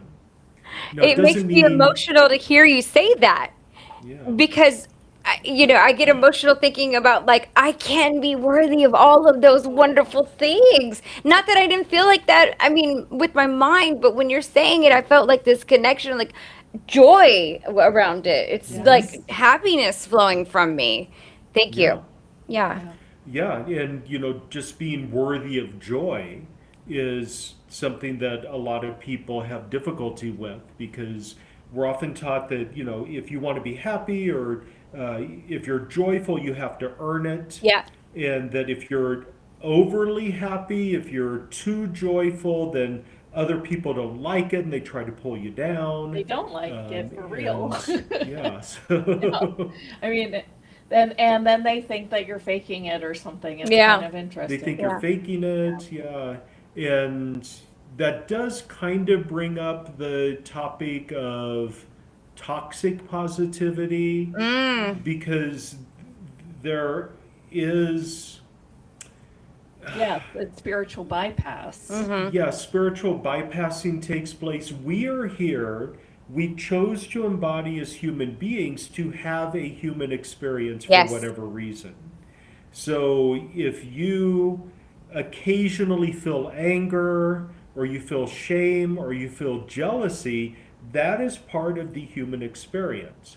All of those emotions are part of the emotional guidance system that will help you navigate the world. But if you, through spiritual bypassing, simply declare all shame, all jealousy, all anger to be anti-spiritual, and therefore you will never allow yourself to feel them, then you're basically shutting off half of your emotional guidance system. Now, like shame energy, for example, um, the basic function of shame is to give you notification that you're stepping on somebody else's toes and you need to check yourself. But the problem is that shame has been weaponized in our society. Shame has been presented as something that's contagious, so that if you do something that's considered shameful, you've brought shame upon your parents and you've brought shame upon your lineage, and therefore it's like a horrific thing. And we get mired in shame. We get stuck in shame. Rather than simply listening to the basic message, I'm doing something that is disrespecting somebody else's boundary and I need to check myself. Right. And then you Rather move than on. Yeah. it being just information for us, we then make it all of these things and also make it a reason for us to not be worthy of things. What I Yes. called, remember, I was like a coupling. It's like, I'm not worthy of finances and greatness because I have this shame or this Yeah. guilt, even. Yeah. And like I said, it's been long the case that shame and guilt have been weaponized as tools to manipulate people into behaving in certain ways. Fear has long been manipulated into making people behave in certain ways and to avoid doing certain things. And it's been on the uprise lately. I'm sure it's always been the case, but at this point in history with social media, outrage is a tool of manipulation that is like it's like the number one tool of manipulation at the moment. So that's why I avoid social media as much as possible, because I never feel better after I go to Facebook. I can go to Facebook for 10 or 15 minutes, do some scrolling, and never ever have I felt better after 15 minutes of scrolling than before I started. Yeah. And it's Well, that's why because, Facebook was ordered to pay. Just recently announced, Meta was ordered to pay the mothers of teenagers who had yeah, $375 million, yes, dollars, which is a drop in the bucket, but Wow. right, at Yeah. least it's right. something. Yeah. But Yeah, it's at least it's acknowledgement of exactly what you said right there. yeah. Yeah. Yeah. Well, let's go Yeah. ahead and share your special offer, Oh, uh, okay. and I'll go ahead and bring it up on our screen here, if I could see our screen. Wow. You just had it up. I know. I thought I just had to swap it over there. Well, speaking of good things to do with our digital, Yeah. um, Geez, I was can't looking find at this at all. Chris's special offer, and when he was talking about, all the places that we can be worthy of. There it is, of worthy of finances, of love, of the greatnesses of life, the joys of life. And when I was looking at the special offer, like those images were showing up, and that's where I got emotional. So I know that this work, just with a little bit of what you did for us today, it has to be, dives deep. It really gets to the heart of what is holding us back from having those wonderful things be available for us. I Can think y'all see it? you see it now. Yeah, I see it on the screen now. Good. So this is Starseed Harmonics, and in all of the audio attunement package that I've created over the years, I always use the word harmonics in the title. Love harmonics, sex harmonics, power harmonics, intuition harmonics, because it's all about shifting your vibrational frequency and turning you into this radiant beacon that broadcasts a certain signal that automatically gets reflected back to you. So it's about coming into harmonic alignment with the energetic patterns of the desires that you have. So Starseed Harmonics is all about surviving and thriving in this three-dimensional world. And it's divided up into two modules. The first module is the survive portion, and the second module is the thrive portion. And like I said at the beginning, because we often are born knowing that we're different, knowing that this is an alien landscape that makes no sense to us, and quite often having our senses like wide open to infinity and not knowing what to do about that, we face a lot of challenges as we're growing up. So the first recording, it's all about changing your limiting belief systems about what's possible for you in the world. The second one is relief from common physical issues that starseeds very, very commonly face, in particular, just the bodily discomfort of and the awkwardness of being in a body that is not really aligned with who you are at your essence. Can I ask a The quick question third about that? is introversion, isolation, and alienation. And I'm not saying that it's bad to be introverted. I'm not saying that it's bad to occasionally isolate yourself, but a lot of starseeds suffer a lot of internal pain because of loneliness and trying to fit in the world, but people don't understand you, and then you feel like you're being rejected or abandoned, having short-term relationships or friendships, and therefore you feel like you aren't worthy of having friendship after a while. So this attunement session helps overcome that.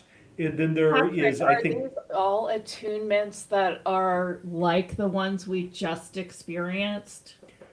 it's, yes, the LightBridge attunements Okay. plus the belief sculpting that allows the attunement to take root. And then sometimes there are DNA activations built in, Wow. taking dormant abilities and turning them online. Great. Wow. Wow. Yeah. This is So fabulous. the Yes. fourth one has an activation in it as well as an attunement. That is the management of empathic overwhelm. And I think this one is absolutely crucial. So this Yes. basically helps activate for you both a dimmer switch and a toggle switch so that you can help manage your empathic overwhelm with grace and ease so you don't slip into that state of compassion shutdown Yes. and feeling like you're being pulled in 1,000 different directions at once because there are so many people who are in pain around you and you feel all of it. So this allows you to turn up and turn down and turn on and turn off your empathy when necessary. So, for example, if I go to the Walmart, I need to turn my empathy off. So, there's Right? just too much negative energy bouncing around all over the place, and I just need to shut down. And it doesn't mean that I'll never turn it back on again. I have complete control over it.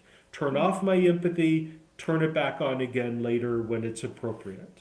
And I think this one is very timely. When you have celebrities going on the Stephen Colbert show talking about anxiety because, not knowing how to contribute or help, humanity, Yes.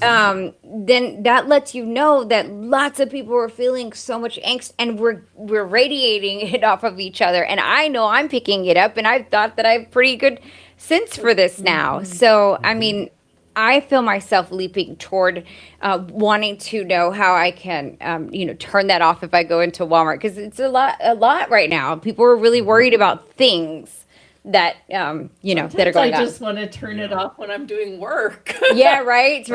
Like in my own house, and I sense it. It's crazy. Yeah, it's as beings who are here to live a life of service, however that manifests itself. Like I mentioned before, there's that sense of responsibility that you need to alleviate the pain of everyone around you.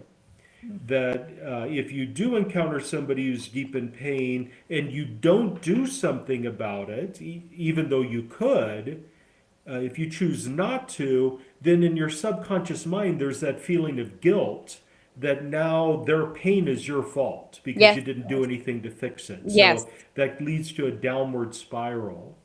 And I remember once upon a time being faced with a situation where it simply was inappropriate for me to do a healing on somebody. It was simply inappropriate because I did not have permission to invade somebody's energy field in order to help them feel better. Because you really should never do anything energetically to another person without their explicit permission. Uh, Sending them unconditional love, that's another thing. You can send unconditional love to anyone and everywhere, and they are free to accept it or to reject it. It's their decision. But seeing somebody who is in pain and then taking it upon yourself to make them your project, even though they haven't given you permission, that's not really. I don't think that's a. I think that's arrogance. I think that's Yeah, I agree with you. yeah. So Yeah. in fact, I think even if you are doing something good for them, that anytime you impose energy on somebody else without their permission, it's technically a curse. Because Oh, I've never heard it that way, but I agree with you. I would agree too. Yes, yeah, because maybe what they're going through is a life lesson that they need to learn, and you're thwarting it. exactly. Yes. Yes. So yeah. Yes. So I remember one, and it's painful if you have empathy. I remember once I was at an airport, and I looked over at a woman who was sitting in the seating area across from me, and my immediate thought was, "Oh my God, she has breast cancer and she doesn't know it." And what could I do? I couldn't just do a healing on her without her knowledge. I could send her unconditional love. I couldn't go up to her and say, "Hey, you have breast cancer," because that's creepy, and would freak her out. So, but it's like I just knew Yeah. without a doubt. I could see it. I could feel it, and then I felt like really sad and Yeah. guilty because I could like see into the future how it would progress, and it would take 6 months before she became aware of it, and so forth. So yeah, we end up in a lot of painful dilemmas every now and then, trying to figure out how to use your empathy ethically and morally. Yeah. Did you end up saying anything to her at all? I did not end up saying anything to her. What I did was I sent her a massive wave of unconditional love energy, Oh, and left it up to her to absorb it or I love that. to reject it. yeah. And that wave of unconditional love energy it's healing in nature. Yes. If she chooses to absorb it, it could have a really strong impact. And sometimes you get a miraculous healing, and sometimes you get a process. And Right. what I mean by that is that even if the energy I sent her wasn't healing in nature, it probably sped up the timeline of her becoming aware of Yes. it and Yes. doing something about it Oh. sooner rather than later. Yeah. I was So- watching Tyler Henry, who's a really well-known psychic, and he was saying, well, he waited at one time during a school class for it to end because he felt that he had to go to the teacher and say, "I have this message for you." Mhm. And he knew that he just needed to say this one sentence message, and that he was almost being guided to do so. And I thought that was kind of profound, and it was profound for the receiver as well. Yeah. Now, it would be weird in an airport or something where you don't know anybody, but this was his teacher. And I thought, isn't that interesting that other Yeah. people are guided to say things out loud because they're not as in touch with their bodies as we are. Yeah. Yeah, or they're Yeah. not as intuitive with what's really going on with themselves. So that's so awesome. I'm so glad you Yeah. shared that message. Let's Yeah. continue. Just like that, I've been guided in the past to actually say things to people. I Yeah. was guided to not say something to this person. Patrick, you have our full Yeah. agreement. If you see something for Yeah. us, just tell us. Right. We're happy to know. And we are very vulnerable on this Yeah. show as well. While we're taking a breath here, the link is houthustle.com/Patrick, houthustle.com/Patrick. All right, go ahead and let's continue on to, this is a huge package. Yeah. I almost feel like we could have gone through the package and had a whole conversation Yeah. on all these topics. Because Yeah. one of the other things that was coming up as you were talking about it is how many of these empaths are suffering with an energy that doesn't even belong to them, and they're sweet. creating a physical ailment based on it. Yes. Isn't that crazy? Wow. It's perfectly normal and natural, and it's Yeah. crazy at the same time because Right? trauma doesn't always have to be a dramatic experience like a car crash. There is micro trauma as well, and for children who are starseeds trying to figure out how to live in a world that they don't understand and Yeah. don't fit in, they probably face a certain level of bullying every single day in their life. They're, not allowed to sit with the cool kids eating lunch. They're not picked for being on the sports, whatever the game is.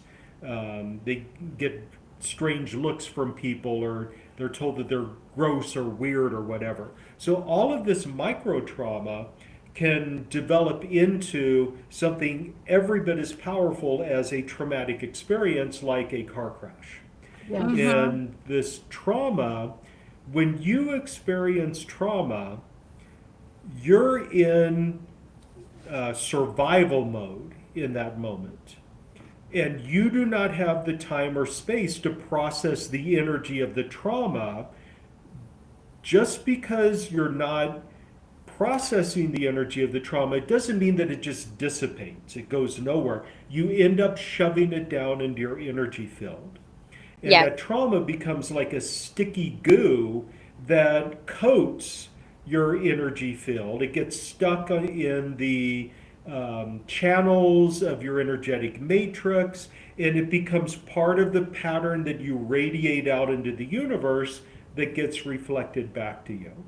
So when you have unresolved trauma stuck in your system, you send out a signal that actually invites that trauma to happen over and over again in different contexts in different ways. So you end up, for example, dating the same abusive man in different bodies over and over again. You go into a relationship, you think this time it's going to be different, but then it's exactly the same as every other abusive relationship you've had in the past, because the trauma of being abused in a relationship is radiating out of your system and being reflected back to you with opportunities for more of the same. Yeah, it's the signature match. Yep. Yeah. Yep. And yes. So the Go trauma Lee. clearing is essential. Yeah. Wow. So And then there's modern I life agree. syndrome, and essentially this is about how to better manage and handle the stresses and the toxins of the modern world that we live in, because it is a massively polluted world that we live in. There are toxins everywhere. The food is hyper processed and manipulated to make you addicted and eat more, and it's really hard to process all of that. You could go in the direction of avoiding everything that's potentially dangerous, but that limits you because there are very few things left over for you to enjoy or sample. You can also go in the direction of increasing your resilience so that you can occasionally come into contact with a toxin and not have it impact you because you're resilient. And resilience is the ability to process stress and toxins as you experience them, and also the ability to recover quickly after you've had a setback. And if you incorporate that resilience into your very being, it becomes less important for you to go through life avoiding everything that might potentially be toxic for you. And then suddenly like doorways open for you. You can do things again. You can enjoy life to a much greater degree. This could also go into nutrition. I was just thinking that. It does, And the yeah. toxin, okay, right. And the toxin Yeah, from your body. absolutely. Fabulous. And then spiritual ego deactivation, because some starseeds fall into the trap of knowing that they have gifts and skills that other people don't have, and therefore they feel they're superior. Yes, yes. And therefore they feel that they have all the answers, and eventually this can metastasize into a stance in the world that you alone have all the answers for everybody, and that your experience is the model for everybody everywhere else, and that the truth that you teach is the only truth that is valid and everybody else is wrong. And then the egotism becomes off-putting and you end up crashing into a brick wall after a while. Like spiritual so, narcissistic Narcissism. syndrome. Yeah, it's No, I mean, I Yeah, can I see know it. those people. Yes, we know a person like that. I no judgment. yeah, and it's really sad that a lot of people get caught up in participating and competing in the spiritual Olympics. I know. Yeah. Yes, we could have a whole conversation about that. All right. And I think But that, you said we're going to make through Yeah, this go. special offer. Yes, because we are getting closer to time. And honestly, I'm hearing you speak about all this stuff, and we have an upcoming summit that's all about Nervous system. nervous system reset. And I'm like, gosh, this work would be perfect for that. And hearing you speak about all of these different things, I mean, this whole conversation could have been us going through each of these as well. So we'll definitely have to have you back to share with us more. And the audience is obviously loving you as well. Phenomenal. All right. Well, thank you. This is actually course. You said time is running out, so let's get into the Thrive section. Time is never running out. It's just I said closer to time. I didn't closer say to time. whatever time that is. So in we the say words Thrive or section- codes here. So yes. Yeah. So one of the things that I think is absolutely essential for thriving in the world is self-love. Yes. And the way I'm looking at self-love, it's, like I said, not egotistical. It's not about feeling that you're better than other people. It's loving yourself exactly as you are right now, even if there are things that you would like to change. Yeah. So it's recognizing what your limitations are so you can do something to love yourself even more in the future. And it's incredibly powerful because when you slip into the energy of self-love, that opens the gateway to self-forgiveness and no longer dwelling on the mistakes that you've made in the past, which a lot of starseeds do. A lot of starseeds wake up at 3 o'clock in the morning and then they get stuck thinking about some stupid thing that they said 20 years ago and that they have no control over now, but they're living in the shame of having done something, I guess, Wrong. disrespectful or something, 25 years ago. Yeah.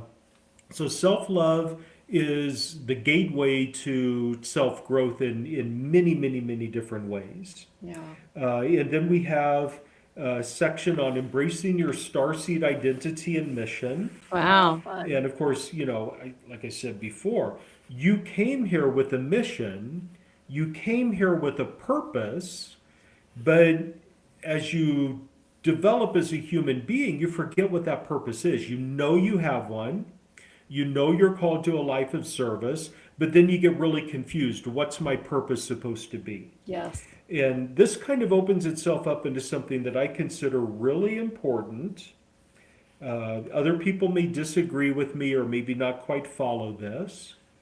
But if your purpose, if you define your purpose as something like creating order out of chaos, okay, and I know a lot of people have that as their purpose in life. My purpose is to create order out of chaos.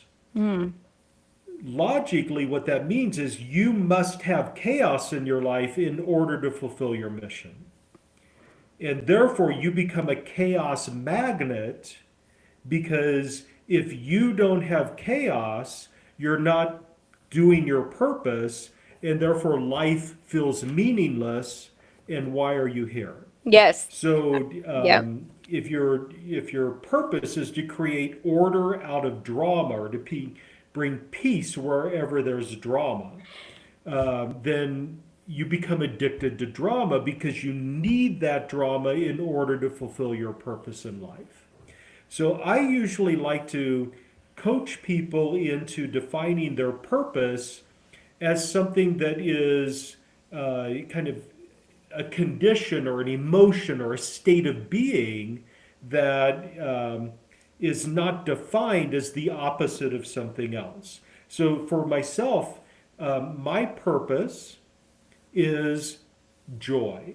My purpose is to create joy, experience joy for myself, and spread joy to other people. Yes. My mission in life is to spread joy to other people, and my vocation is whatever it is I do in order to accomplish the mission of spreading joy. And it doesn't have to be energy healing, it doesn't have to be giving lectures and doing live talks. In the restaurant industry, as somebody who waited tables for many years, that is a way of bringing joy to people. So I was expressing my mission even in my restaurant career, as I would try to create the happiest experience possible for people who are dining in the restaurant. So, like I said, for me, my purpose, experience joy; my mission, spread joy to others; my vocation, whatever I do to accomplish that mission. And it's all about joy energy. And yeah, so anyway, that's the way I like to define things. Well, and the You may universe define them differently. responds to that kind of clarity too. So now that you have all this clarity, the universe is like, here, we're going to give him all the resources, all the people, everything he needs to create that. And I think that that's also just important to say, that this clarity that you can get from a program can really change everything for a greater Yeah. future. Yeah. Yeah, thank you. Another thing that I think is really important is in the individual evolution of starseeds. So you as a starseed living your life, I think that there is a natural progression from doing to being. So early on in your life, trying to fulfill your mission and your purpose in life, you do things in order to spread joy to other people, if that's your purpose. So it's all about taking action and interfacing with other people and sharing energy with them and sharing your wisdom with them and uplifting them. But after a while, it becomes so embodied that you simply be the energy of joy, and you become a radiant beacon, the terminology I like to use, where you can just sit there in your room and you are broadcasting such a powerful energy of joy that it is automatically impacting the people around you. So I think a lot of people transition over time from the state of doing joy to actually being joy, and they still get the impact that they want. Yes. So the next one involves money management for starseed. No, hold on. Alignment of timelines and bodies. This one I think is really fascinating because as starseeds, you're not really energetically aligned with the physiology of the human body, especially in the brain.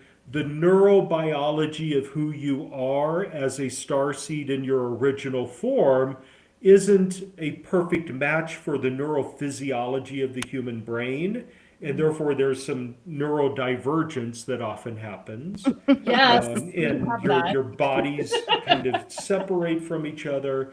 I've seen situations where somebody's heart is located in their physical body, but their emotional and mental bodies are taking on the form of their original state of being, and therefore the heart chakra in their emotional body is way out here, and it's separated from the heart chakra of the physical body. Oh, wow. And that creates imbalances and problems.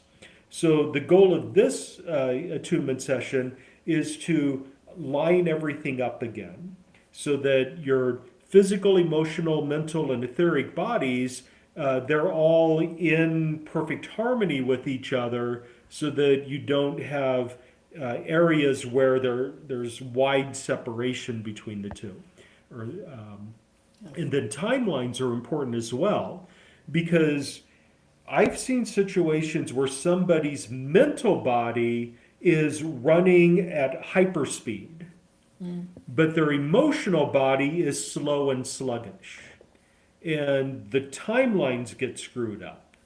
So they may be very enthusiastic about rushing into something, but their emotional body is holding them back because it's sluggish and slow, and then they end up having no success in whatever their goal is.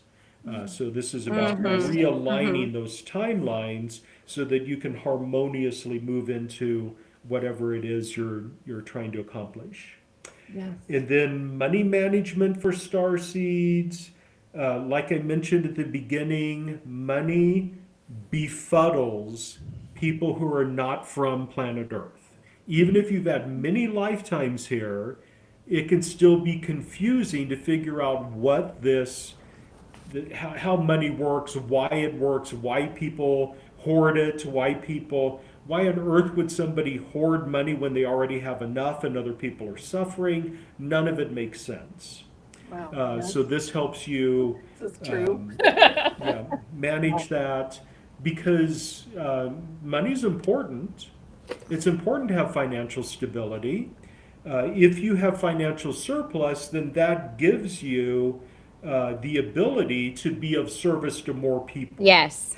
Yes, so it's important to have a surplus of energy, a surplus of money, a surplus of what's it called? Passion, enthusiasm, and so forth.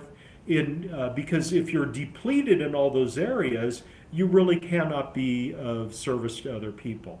And there's a trap that starseeds fall into quite often where you have this really strong desire to help people, especially loved ones in your family, and you only have a certain amount of money available to you, but other people in your family are manipulating you into helping them financially because you have this really strong desire to help and inability to say no. You will give even though you don't have anything to give. And it's a really sad situation. So I like to help people build surplus so that they give out of their surplus without ever depleting themselves. So once you develop surplus, then all of that surplus can be earmarked for being of service to other people and charitable causes and so forth. That way you can give and give and give and not have to dip into your own resources that you need for yourself. Yes. Yeah. And then we have Stargate activations. So this actually has 2 Stargates. It helps you communicate with other starseeds anywhere in the universe. And then the second one allows for astral travel.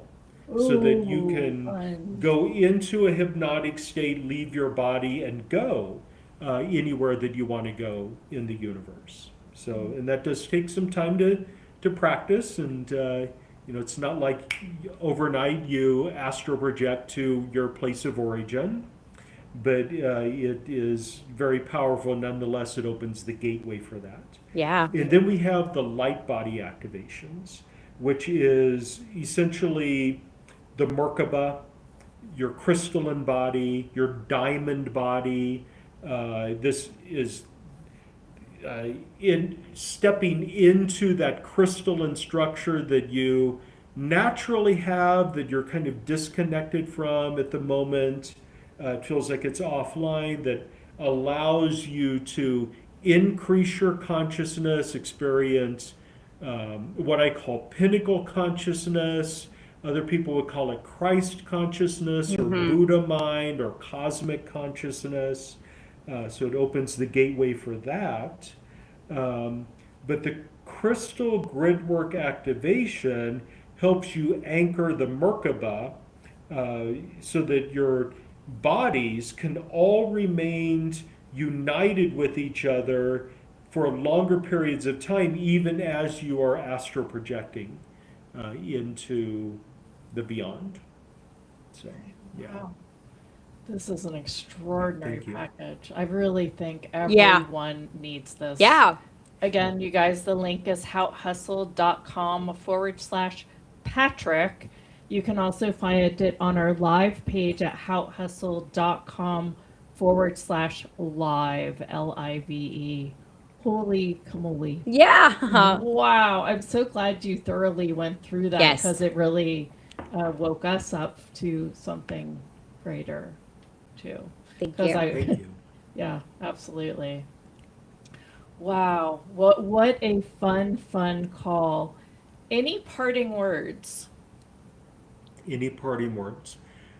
Well, I would say that it's really, really important for you to be gentle with yourself. And we are trained to beat ourselves up, to feel guilty about any mistake we make, to hyper-analyze conversations we've had with people in order to figure out if we insulted them in some way, but we're unaware of it. We're trained to kind of slip into a feeling of guilt even when things are going well. So I recommend being gentle with yourself, because the growth process is one that involves growing pains, like all growth processes do. And if you're angry with yourself because you're not moving fast enough, or you're angry with yourself because you slipped and you got angry and that's a bad thing and so forth, you're just holding yourself back. So self-forgiveness, self-love, gentleness with yourself, allowing yourself to grow at your own pace and let things unfold organically without pressure. I think that's really important. I think that's so important. Yeah. People don't realize that self-love is simply just not judging themselves. It In a starts big there for way. sure. Yeah. Yes. Big piece of it. So thank you. That was so Thank beautiful. you, thank you, thank you. Gosh, what a Thank you very beautiful, much. very lively discussion Right. today and activation. Right. Be sure to listen to this again. I think there's so many takeaways. Yeah. Patrick, will definitely have to have you back. It was such a delight. And the audience, couple comments says, thanks, Patrick. Caesar says, thank you. And then earlier there was a message that says, thank you all for a beautiful conversation. What a fun conversation. Yeah. Ooh, yeah. Thanks, ladies. Another great show. Everyone, have a Aw. great weekend. Thank you. Well, we'll let you go. We have a Thank couple of you. announcements. Yeah, we have a few things coming up. Thank you, Patrick. Thank you So, so much. It's been a yes. pleasure, and I can't wait to reconnect with you again. Yeah, for sure, for Yes. sure. So we Thank do you. have a summit that I mentioned a little bit earlier coming up. So mark your calendars. It's April 13th through the 17th. We have 3 live speakers starting at 9 a.m. Pacific, and we go for each hour. And it's going Yes. to be so amazing. We're calling it the nervous system reset, but it's really a grand reset. It's a mystic's approach to nervous system reset and healing, and it really is divinely guided because as people are experiencing tons of stuff going on in the world and unrest, it's very easy to fall prey to those kinds of things. And this is a call for empowerment, for taking that back, for having our own sovereignty, and just stepping into a way of knowing that we can have sovereignty over our bodies, Yes. our minds, how things are working, and even in the globe. Like, we are the ones that change the world. Let's do that through this intention. So be sure to share this with your friends. Share this video too. This is how we create the world that we most want to see, is by having more people have the light ignited. Yes. The link for that is houthustle.com/summit. You can currently get onto our current summit. And if you're looking for something that you heard 2 weeks ago, go on over to houthustle.com/live and you can get whatever you need before it gets cleared out in 1 week. One Yes. week. You have As 1 we, week. yes, 1 week to make your final selection. that's right. And we start our new season, our new talk show season, with the summit kickoff. Yes. So we also have something really special and aligned for you that happens the very next week. That is, don't quote me, the starts on the 20th. I Thank believe, you. yes. Yes, April 20th, and goes for the rest of the week. And you talked about it a little bit before the show started. Will you fill us in again? So it's an energetic way. We're both hypnotherapists, and it's an energetic way to take you into really coming into a greater part of you, especially around wealth, oneness, and greatness. Yay. Yeah. It's going to be fabulous. It's something that, we've really been working and put our hearts into. And, our inner circle is really rallied about it. So just, it's exciting, and Yes. everybody is invited. So you'll hear more details about that coming out soon.